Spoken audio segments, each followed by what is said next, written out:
कतक कर्म कमावणे दोष न कहूँ जो परमेश्वर ते भुलिया व्यापन सभे रोग।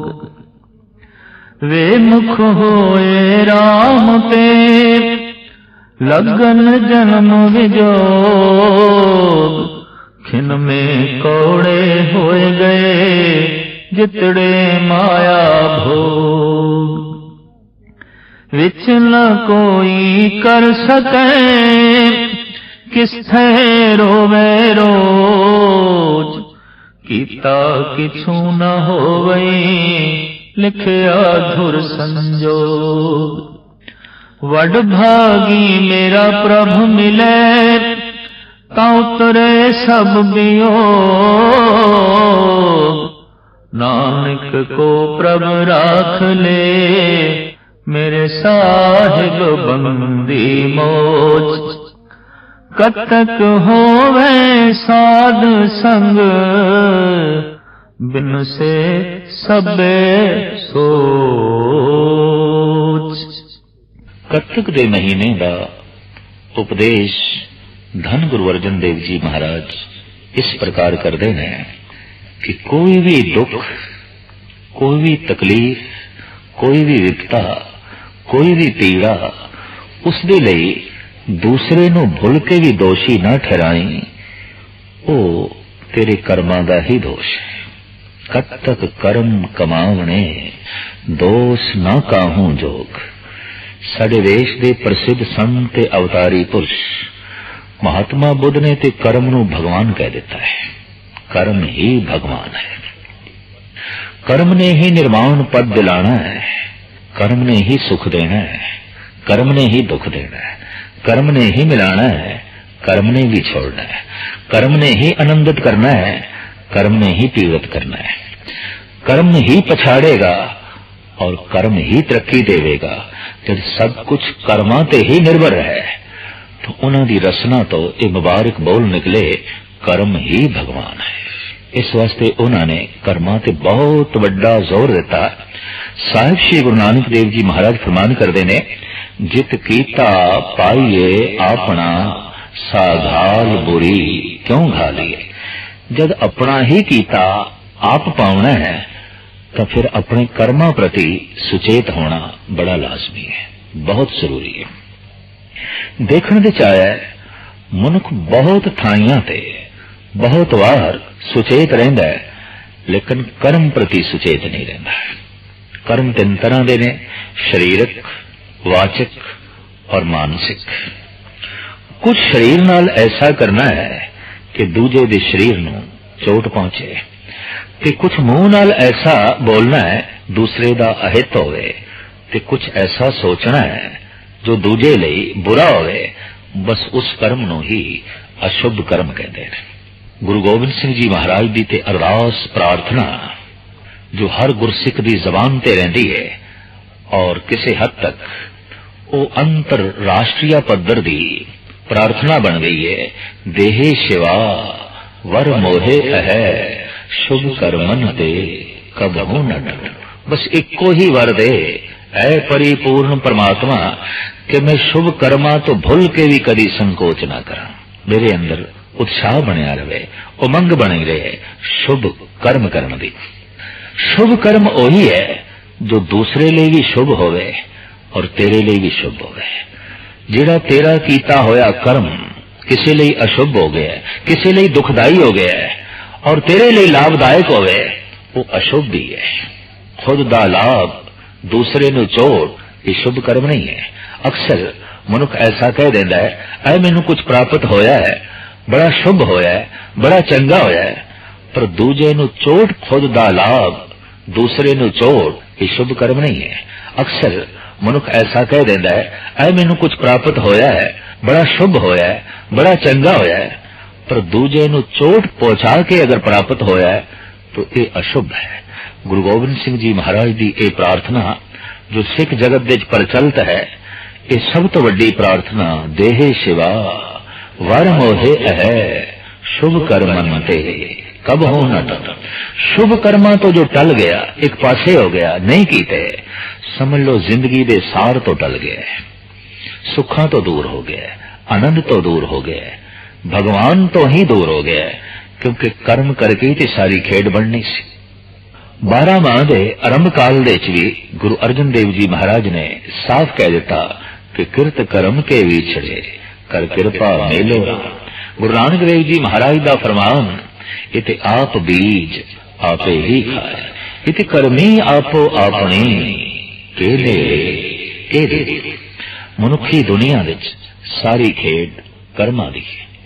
कीते होए कर्मां तो संस्कार बन जाते ने, संस्कारां तो सुभाव बन जाता है, सुभाव तो प्रालब्ध बन जाती है, और प्रालब्ध ही सुख ते दुख नूं जन्म देती है। ये जो श्रृंखला चल रही है दुख ते सुख दी, ये कर्म तो ही चल रही है। इस वास्ते गुरबाणी दा फैसला अपने दुखा लई तू कदी किसे नूं दोषी ना ठहराई, ते अपने सुख लई कदी किसी दी तू झूठी उपमा ना करी। वो खेड तेरे कर्मा दी है। साहिब कहते ने, दद्दा दोष न देव काहूं, दोष कर्मा अपने जो मैं किया सो मैं पाया, दोष न दीजे आवर्जना। ईरान दा महान सूफी संत शेख सादी दा एक बड़ा कीमती कौल आप कहते ने, यार रा खुद करदा रा इलाज नेस्त। ऐ मेरे मित्र, जो तू कर चुके हैं ओदा इलाज मेरे कोल नहीं हो, तो तेनू भोगना पेगा। यार रा खुद करदा रा इलाज नेस्त, करदनी ख्वैश ओ आमदनी देश। जो तू कर चुके हैं तेरे सामने आने वाला है, बस आने वाला है, बस प्रगट होने वाला है। ऐ मेरे मित्र, इस देश में सहायक नहीं हो सकता, मददगार नहीं हो सकता। भगत त्रिलोचन जी महाराज दा बड़ा सुंदर पावन पवित्र वाक गुरु ग्रंथ साहब जी महाराज दे अंदर आप कहते हैं, पूर्व लो कृत कर्म नेहमे तेरी घर गए, तांचे मोजाती अले राम चे राम। कीता होया कर्म नहीं मिटदा, चाहे वो वाचक कर्म है, मानसिक कर्म है, शरीरक कर्म है।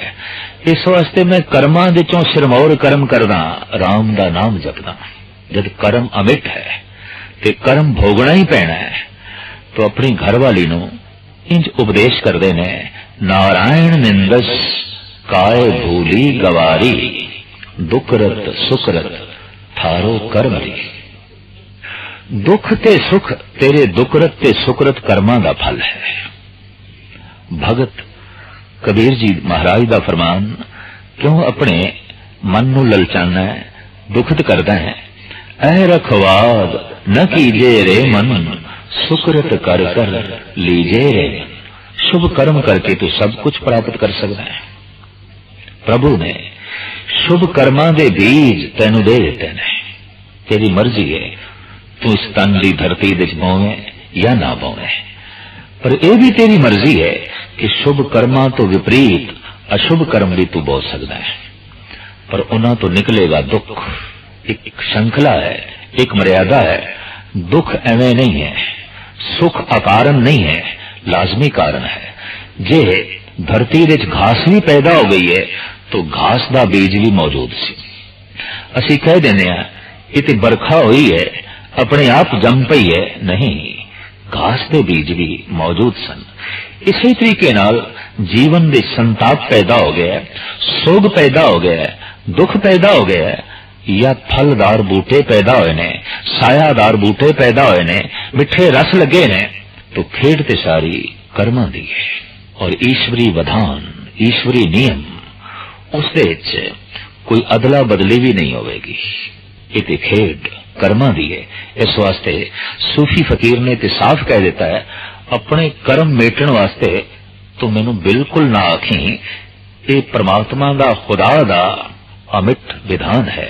हाँ, तो कर्मा प्रति बिल्कुल सुचेत हो। भगत कबीर कहते ने, मनुखी दुनिया विच मैं एक अचंबा देखदा कि दीवा हथ दे च है, रोशनी कोल है, फिर भी मनुख खूह दे च गिरदा है। कबीर मन जाने सब बात, जानत ही अवगण करे, काहे की कुसलात, हाथ दीप कुएं पर। प्रभु ने दिमाग दे दिता है, सोच शक्ति दे दी है, बुद्धि दे दी है। ये जलदा होया दीवा परमात्मा ने हर एक नूं दे दिता है। फर्क सिर्फ इतना है, कोई इस दीवे नूं ढक लैंदा है किसी भांडे नाल, या अपनियां अखां ही बंद कर लैंदा है, तो बुद्धि दे चानने तो लाभ नहीं लैंदा। इसका यह मतलब नहीं कि परमात्मा ने बुद्ध नहीं दिती। जिसनों असी कह देने आ कि बहुता बुद्धिमान है, दरअसल उस दीवे दी रोशनी दी ज्यादा जी रहे है। जिसनों असी मूड़ कह देने आ, गवार कह देने आ, वो उसी दीवे तो अखा मीट के बैठा है, या दीवे नो उसने जो है ढक दिता है, मूड़ हो गया है, गंवार हो गया, उसकी जानकारी सिर्फ गांव तक रह गई है, सीमित रह गई है। तो कबीर कहते मैं हैरान हाँ कि हथ दे च दीवा ते फिर खूह दे च गिरदे पैने। बुद्धि कोल फिर बुद्धि दी वरतों नहीं करदे। बंदे कोल पैर होवन ते पैरां दी वरतों ना करे, हथ होवन ते हथों दी वरतों ना करिए तो हथ नाकारा हो जाते ने, पैर कमजोर हो जाते ने। जबान बोले ना तो बोलन शक्ति गवा बैठती है। अखां ते पट्टी बन लईए तो अखां दी जोत सहजे सहजे मध्यम पै जाएगी, कमजोर हो जाएगी। बाकी दे ज्ञान इंद्रे ते कर्म इंद्रियां दा ते यथापूर्वक मनुख उपयोग करता रहता है, वरतों करता रहता है। पर यह जिहड़ी बुद्ध है, इसकी हर थां ते मनुख वरतों नहीं करता, हर वक्त वरतों नहीं करता। पश्चाताप ते दुख इस गल का सबूत है कि इसने बुद्ध नूं अगे नहीं कीता, दीवे नूं अगे नहीं कीता, दीवे दी रोशनी तो लाभ नहीं लिया। भगत कबीर कहते ने कि ए जानकारी, ए सियाणप, ए चानना ते परमात्मा ने हर एक नूं दिता है। काहे की कुसलात, हाथ दी कुएं परे। बस मात्रा का भेद है मूर्ख ते सियाणे दे। सियाणा हो जो दीवे दी रोशनी तो पूरा लाभ ले रहा है, मूर्ख हो जिसने दीवे नूं ढक दिता है और अकल तो कम लेना ही नहीं चाहता।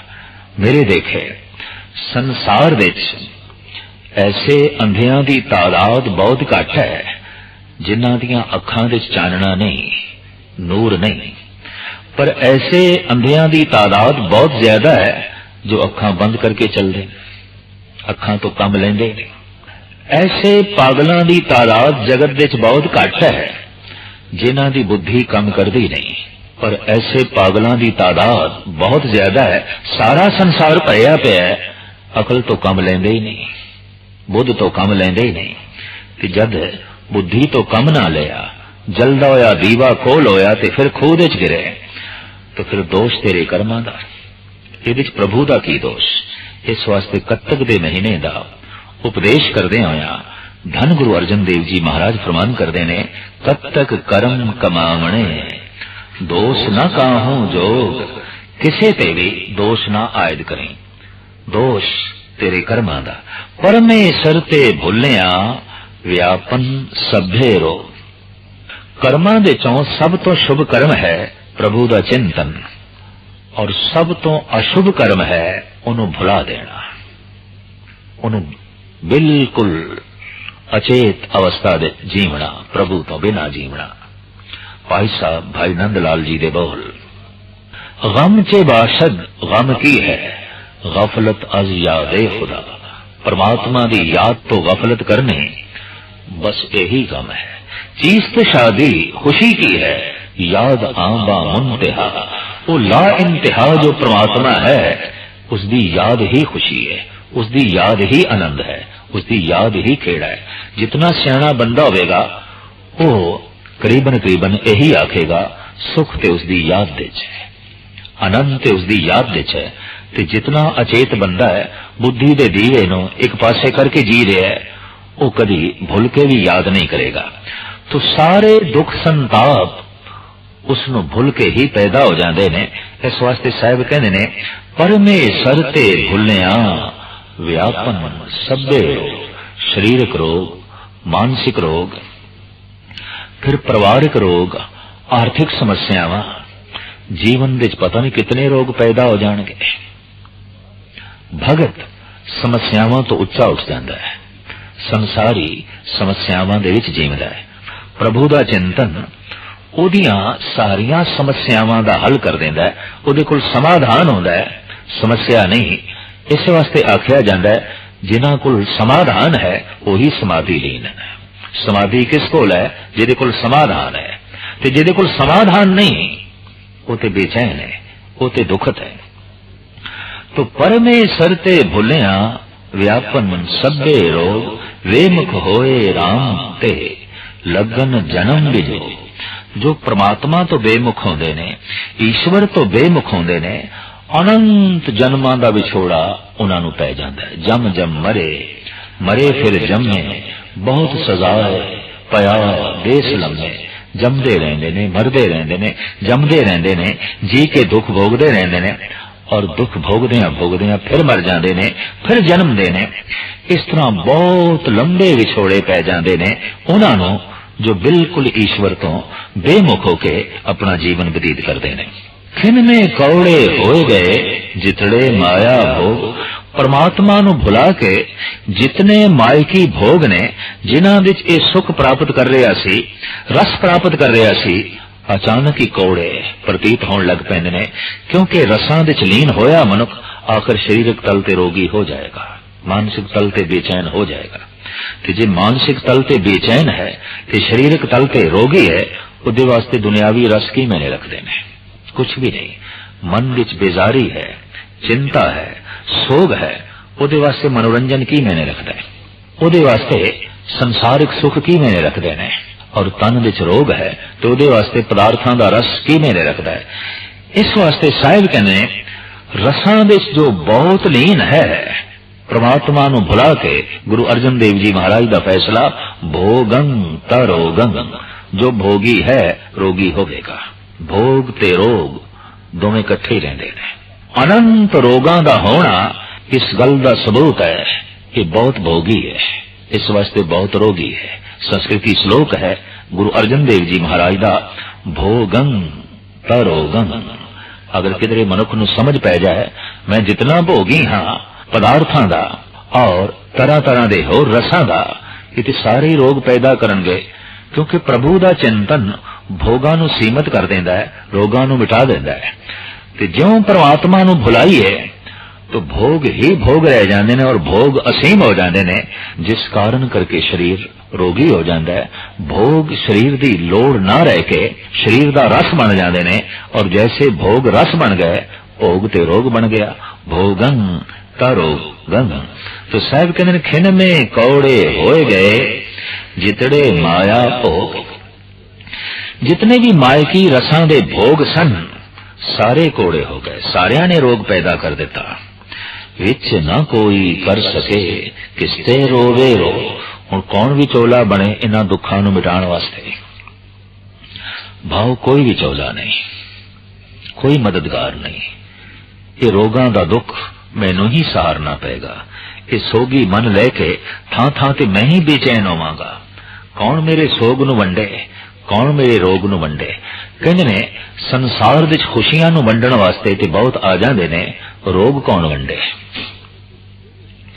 जगत विच खेड़े ते खुशियां नूं वंडण वास्ते, शामिल होण वास्ते बहुत सारे आ जांदे ने, पर बेचैनी कौन वंडे? सोग कौन वंडे? ये ते कोई भी नहीं लेना चाहता। जगत विच खुशी हर एक लेना चाहता है, गम कौन लवे? गम दे ते खुद जीवना पैंदा है, अपने कोल रखना पैंदा है, क्योंकि कोई भी लैण नूं जो है तैयार नहीं। इस वास्ते कहंदे कौन विचोला बने ते कौन है तेरा मददगार होवे, ते किस दे अगों रोज रोज दा रोना रोईए? क्योंकि रोज रोगी, रोज दुख, रोज संताप, ते ए रोज दा जो है रोना है किस दे अगों रोईए? कीता किछू न होवई लिखिया धुर संजोग। कीते होए कर्मा द्वारा धुर दरगाह तो जिस जिस दुख दा संजोग लिख दिता गया, हुण कुछ भी नहीं हो सकता। हुण ते भोगना ते पछताना, इस तो इलावा झोली विच और कुछ भी नहीं। हाँ, किधरे कुछ ऐसे भी भाग होवन, ऐसे भी कुछ कर्म होवन जिन्हां नाल किधरे सत्संग नसीब हो जाए, प्रभु दा मिलना नसीब हो जाए, ओदा मिलाप सारे रोगां दा विछोड़ा बन जाता है। और उसका विछोड़ा सारे रोगां दा मिलाप बन जाता है। प्रभु दा मिलाप सारे दुखां दा विछोड़ा हो जाता है और प्रभु दा विछोड़ा सारे दुखां दा मिलाप बन जाता है। इस वास्ते साहिब कहते ने वड भागी मेरा प्रभ मिले तां उतरे सब बेरी। जितने विछोड़ियां दे दुख ने सारे दे सारे उतर जाते ने, दूर हो जाते ने। किधरे भागा अनुसार प्रभु दा मिलाप हो जाए, उसका चिंतन अंदर चल रहे। नानक को प्रभ राख ले मेरे साहिब बंदी मौज। कत्तक दे महीने च गुरु अर्जन देव जी महाराज कहते ने इंज अरदास करनी चाहिए, हे मेरे मालक, हे बंधना दे तोड़न वाले, मैनू रख ले। मैनू भी ओ करम जो बंधन बन के मेरे गले च पए ने, मेरे हत्थां च पए ने, मेरे पैरां च पए ने, बेड़ियां बन गए ने, हथकड़ियां बन गए ने, फाइयां बन गए ने। तू बेड़ियां दे तोड़न वाला है, हथकड़ियां दे तोड़न वाला है, फाइयां दे कटण वाला है। हे प्रभु तू रहमत कर। अगर कोई कत्तक दे महीने च इस ढंग दी दिलों अरदास करे, साहिब कहने नानक को प्रभ राख ले मेरे साहिब बंदी मोच। कत्तक होवे साध संग बिनसे सबे सोच। ते कत्तक दे महीने विच अरदास करदे होया सत्संग नसीब हो जाए तो सारियां व्यर्थ दियां सोचां मिट जांदियां ने। आनंद ते खुशियां खेड़े झोली विच आण बिराजदे ने। कत्तक किरत पया जो प्रभ भाया, दीपक सहज बले तत जलाया। दीपक रस तेलो धन पिर मेलो, धन उमाहे सरसी अवगुण मारी मरे ना। सीझे गुण मारी ता मरसी, नाम भगत दे निज घर बैठे अधों तिनाड़ी आसा। नानक मिलो कपट दर खोलो एक घड़ी खट मासा। तुखारी 12 माह दे राही गुरु नानक देव जी महाराज का उपदेश। आप फरमान करते ने पूर्वले कीते हुए कर्मां दे मुताबिक जो संस्कार बने वही प्रगट होए इस जीवन दे। प्रभु की इच्छा यही है, उसकी बनाई हुई मर्यादा यही है। एक कर्म भी मनुख दा कीता होया व्यर्थ नहीं जाता। पतित पावन हर बिरद सदाए, एक तिल नहीं भन्ने खाले। एक तिल जिन्नी घालना भी जो है किसी भी पक्ष की व्यर्थ नहीं जाती, उन्होंने भाग लगते ने, उदा फल प्राप्त होता है। तो साहिब कहने कत्तक दे महीने का उपदेश कीते हुए कर्म कृत प्रगट होए ऐसा प्रभु नु भाया।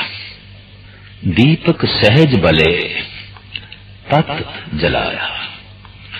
जीव कामण ने शुभ कर्म कीते, सहज दा दीपक बालिया, सहज दा दीपक जलाया। सहज जो स्वयं तो जन्मे है, जो अपने आप तो पैदा होया है। शांति दे हर वक्त मनुख रह सकता है क्योंकि ये सहज है, स्वयं तो जन्मी है। क्रोध अठे पैर मनुख नहीं कर सकता, स्वयं तो नहीं जन्मना, परवरस है। ये बाहरों संग्रह करते हैं, इकट्ठा करते हैं। इसी तरीके नाल ज्ञान दे च मनुख हर वक्त जी सकता है, शांति दे च मनुख हर वक्त जी सकता है, प्रेम दे च मनुख हर वक्त जी सकता है। पर हर वक्त नफरत नूं हिरदे च रखना बहुत औखा है। नफरत बोझ बन जाती है, नफरत भार बन जाती है, क्रोध भार बन जाता है। इस तो गल स्पष्ट हो गई कि हिरदा चुकन नूं राजी नहीं। ये बोझ, ये पंड मनुख चुकन नूं राजी नहीं, क्योंकि उसका सहज नहीं है, स्वयं तो जन्मिया नहीं, ये उसका सुभाव नहीं है।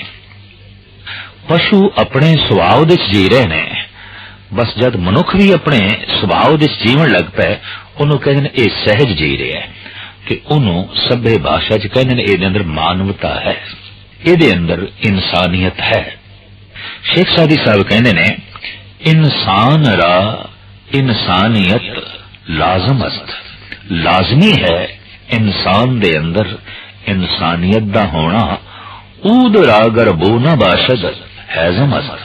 अगर चंदन दे खुशबू ही नहीं तो एक लकड़ उन्हें चंदन आखण की लोड़ की है। अगर मनुख दे अंदर मनुखता ही नहीं तो फिर उसनों मनुख आखण की की लोड़ है, तो पशु है। शांति मनुखी सुभाव है, अशांत होना बेचैन होना ये उसका सुभाव नहीं है। क्रोधित होना इसका सुभाव नहीं है। जो इसका सुभाव नहीं है ये उसनों अपने हिरदे विच इकट्ठा कर लेंदा है तो यही सब कुछ बोझ बन जाता है, यही बेजारी का कारण बन जाता है। साहिब कहते ने कत्तक दे महीने च जीव कामण ने ऐसे कर्म कीते, सहज दा दीपक बालिया जो स्वयं तो जन्मिया, शांति सबर ज्ञान प्रेम उद तत दा तेल पाया, तत्व जलाया भाव तत्व वस्तु जो सही ईश्वरी ज्ञान है, उस ज्ञान करके जीव कामण ने सहज दा दीपक बालिया और दीपक रस तेलो धन तिर मेलो धन उमाहे सरसी। इस दीपक दे चानने विच जीव कामण सरस गई है, भिज गई है, आनंदित हो गई है, क्योंकि इस रोशनी विच इस चानने विच प्रभु दा मेल हो गया, परमात्मा दा मिलाप होया है। चानने ने ही मिला दिता, चानने ने ही आनंदित कर दिता। तो चानना की है सहज, ते सहज दे दीवे दे तेल की है तत्व ज्ञान।